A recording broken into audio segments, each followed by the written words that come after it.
사도행전 20장까지는 지금 바울의 전도 여행 1차, 2차, 3차에 관해서 살펴보았습니다. 오늘 본문으로 읽은 21장부터 사도행전의 끝장인 28장까지는 새로운 주제가 전개됩니다. 21장은 바울이 예루살렘으로 올라가는 것으로 시작합니다. 이 21장부터의 내용은 주로 바울이 겪은 핍박과 환난에 관한 이야기들입니다. 지금까지도 그러했지만 이제부터는 더욱더 그 가는 길이 위험하고 고달픈 길이었습니다. 그래서 중간중간에 예언하는 사람들이나 기도하는 사람들이 당신이 예루살렘으로 올라가면 큰 어려움이 있으니 올라가지 마십시오라고 권고하고 있습니다. 또한 바울은 예루살렘으로 올라가는 길에 자신이 1, 2, 3차 전도 여행 때 복음을 전했던 곳에 다시 들러서 안부를 묻고 그들을 위로하고 권면하고 있습니다. 바울이 가는 곳마다 만남의 기쁨이 있고 또 헤어짐의 아쉬움이 있습니다. 특별히 두로 교회에서는 그 헤어짐이 아쉬워서 참으로 슬퍼하는 모습을 볼 수가 있습니다. 5절의 말씀입니다. 이 여러 날을 지낸 후 우리가 떠나갈새 그들이 다 그 처자와 함께 성문 밖까지 전송하거늘 우리가 바닷가에서 무릎을 꿇어 기도하고.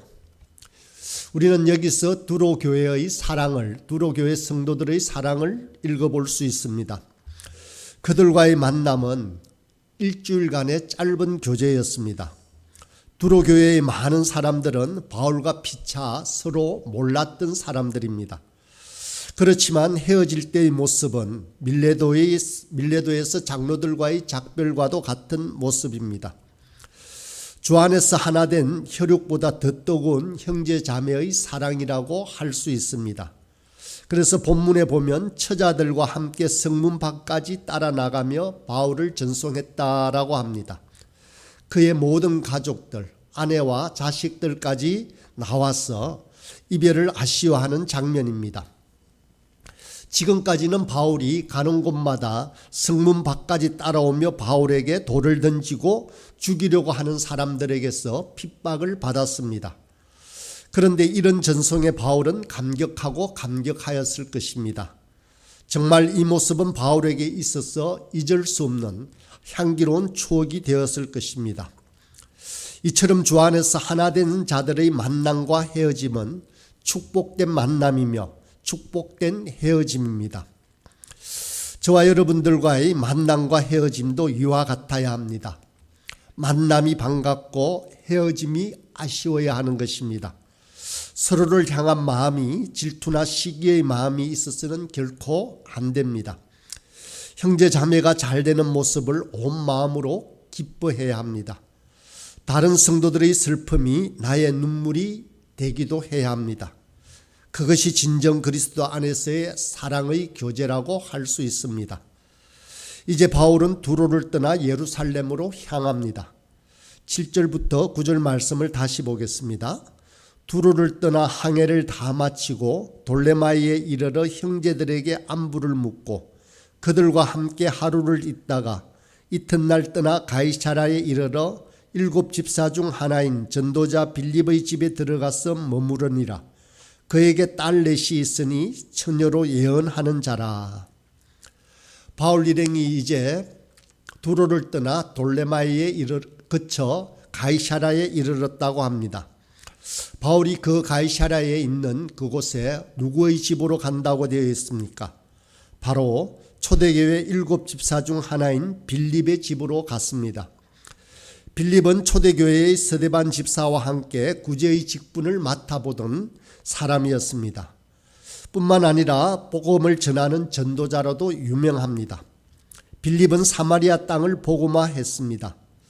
그는 사마리아에 큰 기적을 일으켰습니다.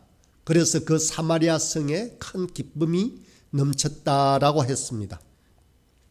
뿐만 아니라 에디오피아 내시에게 복음을 전했고 그에게 세례를 주어 선교사의 사명을 유감없이 잘 감당했습니다. 그런 빌립의 집으로 지금 바울 사도가 찾아간 것입니다. 여기 본문에서는 아주 간단하게 소개하고 있습니다. 전도자 빌립의 집에 들어가서 머무르니라. 그런데 이 내용을 깊이 묵상해 보면 굉장히 놀라운 일이라는 것을 발견하게 됩니다. 빌립 지사가 누구입니까? 예루살렘에서 큰 핍박이 일어나면서 7집사를 비롯한 그리스도인들이 다 쫓겨서 사방으로 흩어지게 됩니다. 그때 빌립은 사마리아 지방으로 도피해서 사마리아 지방에서 복음을 전한 것입니다. 이 사건의 발단은 스데반의 순교로부터 시작이 되었습니다. 스데반의 순교 사건에는 바로 사울이라고 하는 사람이 있었습니다. 다시 말하면 빌립이 핍박받아서 유대를 떠나게 된 그 근본 원흉이 이 바울이라는 것입니다. 당시 이름은 사울이었습니다. 사울로 인해서 그리스도인들이 핍박을 받고 견디다 못해 이방으로 흩어졌고, 그리고 그 중에 하나가 빌립인 것입니다. 그래서 어찌 보면 이 빌립과 바울은 원수지간이라고 할 수 있습니다. 이런 일이 있고 나서 얼마 동안의 세월이 흘렀나 대충 계산해 보니 약 20년의 세월이 흘렀음을 알 수 있습니다. 바울과 빌립은 한창 젊었을 때 한쪽은 복음을 위하여, 한쪽은 율법을 위하여 강렬하게 싸우다가 원수가 되었는데, 이제 20년의 세월이 흐른 후에 그리스도 안에서 한 형제가 되어 함께 복음을 전하는 동지가 된 것입니다. 그래서 그의 집에 머무르게 되었습니다. 이 얼마나 놀라운 일입니까? 아마 서로 감개무량했을 것이라고 짐작이 됩니다. 두 사람이 만나서 무슨 이야기를 했겠습니까? 아마도 바울이 그때 스데반을 핍박했던 일을 사과하고 그간의 많은 일들을 간증했으리라고 여겨집니다. 그러면서 서로에게 맺혀있던 모든 감정들을 다 씻어버렸을 것이라고 짐작이 됩니다. 한 형제 자매가 된다는 것은 이처럼 모든 것을 사랑으로 덮어주는 것을 말합니다. 끝까지 감정을 품고 사는 것이 아닙니다. 어린아이와 같아야 하는 것입니다. 방금 싸우다가도 서로 친밀해져서 같이 어울리는 것을 말합니다. 우리가 서로 사랑한다는 것은 상대방의 어떤 모습이라도 그대로 받아주는 것을 말합니다.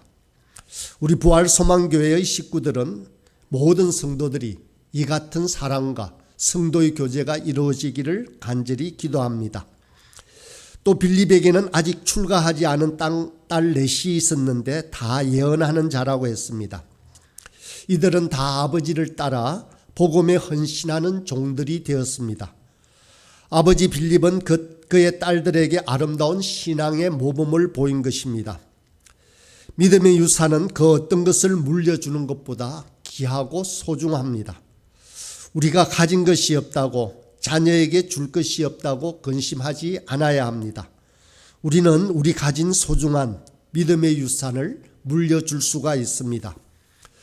그리스도 안에서 멋진 삶을 살 수 있도록 저와 여러분이 본을 보여, 그리고 그들에게는 믿음의 조상이 될 수 있길 바랍니다.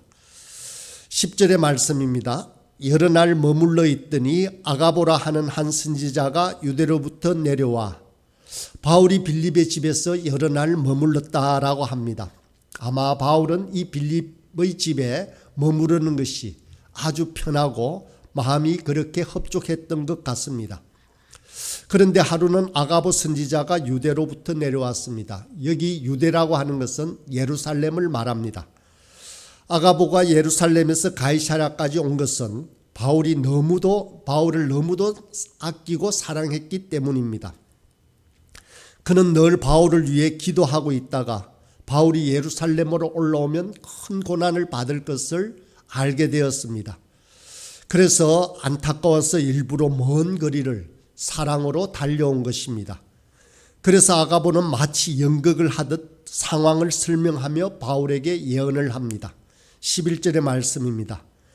우리에게 와서 바울의 띠를 가져다가 자기 수족을 잡아매고 말하기를 성령이 말씀하시되 예루살렘에서 유대인들이 이와 같이 이 띠 임자를 결박하여 이방인의 손에 넘겨주리라 하거늘. 아가보는 바울의 허리띠를 가지고 와서 자신의 손과 발을 묶었습니다. 그리고 이띠 임자가 예루살렘에 올라가면 이와 같이 잡혀서 이방인의 손에 넘겨질 것이다 라고 예언했습니다. 아주 실감나게 자신이 연극하듯이 보여주었습니다. 이 아가보의 예언은 성령의 음성으로 된 것입니다. 이제 12절입니다. 우리가 그 말을 듣고 그곳 사람들과 더불어 바울에게 예루살렘으로 올라가지 말라 권하니. 바울이 예루살렘으로 올라가면 환난과 결박이 기다리고 있다는 사실을 거듭거듭 차례차례 계시하고 있는 것을 볼 수 있습니다.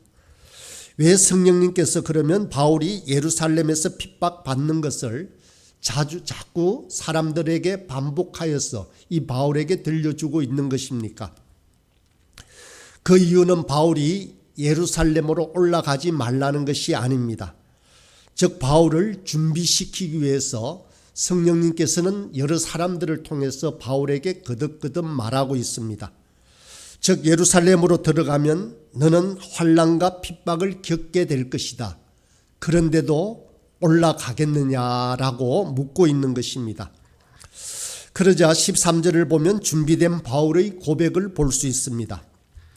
바울이 대답하되 여러분이 어찌하여 울어 내 마음을 상하게 하였느냐. 나는 주 예수의 이름을 위하여 결박당할 뿐 아니라 예루살렘에서 죽을 것도 각오하였노라 하니. 바울은 죽을 것도 각오하는 이러한 의지를 가지고 예루살렘으로 올라가고 있습니다. 믿음이란 감정이 아닙니다. 의지입니다. 믿음이란 나를 기분 좋게 하는 감정이 아니라 말씀에 끝까지 순종하는 것을 말합니다. 끝까지 포기하지 않는 의지가 바로 믿음입니다. 끝까지 포기하지 않는 믿음은 자신에게 주어진 소명을 분명하게 깨닫는 데 있습니다. 믿음이란 자신에게 주어진 일이 하나님께서 내게 주신 분명한 소명이라는 사실을 인식하는 것에 있습니다. 그리해야 포기하지 않게 되고 그 소명을 완수하게 되는 것입니다. 그런 의미에서 믿음이란 감정적이라기보다는 의지적이라고 말할 수 있습니다. 어쩌면 믿음이 좋다라는 것은 다른 말로 믿음에 관한 의지가 강하다는 것을 말할 수 있습니다. 의지에서 믿음이 나오고 결단이 나오고 집중력이 나오고 말씀의 능력이 나온다고 할 수 있습니다. 성숙한 신앙인으로 살려면 우리도 날마다 결단하고 그것을 끝까지 밀고 나가는 의지가 강해야 하는 것입니다. 이러한 의지는 자신의 능력에 기대는 것이 아닙니다. 자신의 의지를 믿고 나아가는 것이 아닙니다. 자신을 믿는 신념을 말하는 것이 결코 아닙니다. 이것은 주를 의지하고 주님만을 의뢰하고 주님만을 바라보는 것을 말합니다. 이사야 선지자는 이렇게 말했습니다. 주께서 심지가 견고한 자를 평강의 평강으로 지키시리니 이는 그가 주를 의뢰함이니이다 라고 했습니다. 주님을 의뢰하는 자는 이렇게 심지가 견고한 것입니다. 또한 여호수아는 의지가 약한 백성들에게 이렇게 외쳤습니다. 오직 너는 마음을 강하게 하고 극히 담대히 하여 나의 종 모세가 내게 명한 율법을 다 지켜 행하고 좌로나 우로나 치우치지 말라. 그리하면 어디로 가든지 형통하리라 라고 했습니다. 좌우로 치우치지 않으려면 의지를 굳게 세워야 한다는 것입니다. 에스더처럼 다니엘처럼 죽음을 각오하고 의지를 지켜야 하는 것입니다. 천국은 침노하는 자의 것이라고 했습니다. 아무나 천국에 가게 되어 있는 것이 결코 아닙니다. 약속을 받았어도 그것을 내 것으로 삼으려는 철저한 의지, 굳은 결심, 믿음을 가지고 죽으면 죽으리라는 각오를 가져야 합니다. 어떤 면에서 신앙은 결단이라고 할 수 있습니다.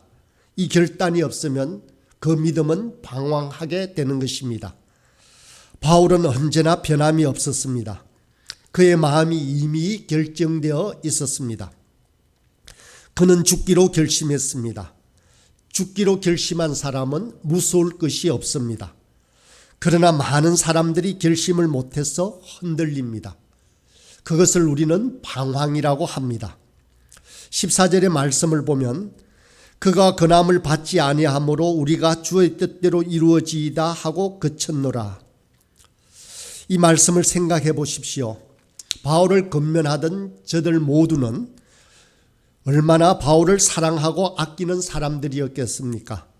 그러나 바울이 권함을 받지 아니하므로 결국 바울에게서 주의 뜻대로 이루어지기를 소원하며 기도하고 떠나갑니다. 주님의 뜻을 이루소서. 결국 그리스도인이 마지막으로 할 수 있는 이 한마디 고백이 바로 우리의 고백이 되어야 합니다. 주님의 마지막 뜻은 이 천국 복음이 모든 민족에게 증거되기 위하여 온 세상에 전파되어야 그리하여야 끝이 온다는 것입니다. 우리 인류 역사는 바로 이 주님의 뜻을 이루기 위해서 계속되고 있는 것이라고 할 수 있습니다. 참된 순종의 삶을 살다간 인물들 중에는 여러 종류의 사람이 있습니다. 모두가 바울과 같지는 않습니다. 이런 모양 저런 모양으로 살았을 것입니다. 어떤 사람들은 수도원에 들어가서 침묵의 세월을 보내었습니다. 어떤 사람은 혼잡한 도시에서 말씀을 쫓아 순종하며 그렇게 섬기는 삶을 살았습니다. 또 어떤 사람은 선교사로 먼 나라에 가서 말씀을 증거하는 삶을 살았습니다. 또 어떤 사람은 자신의 자리에 남아 가족을 부양하고 충실하게 일했습니다. 이들 사람 중에는 유명해진 사람들이 있는 반면 어떤 사람들은 이름 없이 살다간 사람들도 있을 것입니다. 이렇게 부르심에 대한 사람의 반응은 아주 다양했지만 적어도 참된 그리스도인들은 세상에 타협하지 않고 묵묵히 하나님의 말씀을 자신의 삶 속에서 실천하며 살았던 것입니다. 우리 삶의 형태가 어떠하든지 간에 제자가 되라는 예수님의 부르심은 우리 모두에게 주어진 것입니다. 이런 모양이든 저런 모양이든 예수님은 우리에게 전적인 헌신의 삶을 살도록 요구하십니다. 예수님을 약간만 믿는다든지 적당히 관심만 기울인다든지 하는 것은 결코 있을 수가 없습니다. 세상의 요구를 만족시키면서 동시에 그리스도를 따른다라는 것은 결코 믿음 속에서는 있을 수가 없는 일입니다. 저와 여러분은 어떻습니까? 세상을 쫓아 살지 않고 오직 예수님을 쫓아 살아가고 있습니까? 아니면 세상의 명예와 부를 얻지 못해 안달하며 고민하고 그렇게 살아가십니까? 오늘 말씀을 통해서 하나님은 우리 모두가 어떤 모양으로 살아가든지 바울과 같은 심정이 되도록 권고하고 있는 것입니다. 우리가 살아가는 세상이 어떤 모양으로 변하든지 우리에게 주어지는 환경이 어떠하든지 주님을 위해서는 죽을 것도 각오하는 저와 여러분이 되기를 이 아침에도 간절히 소원합니다.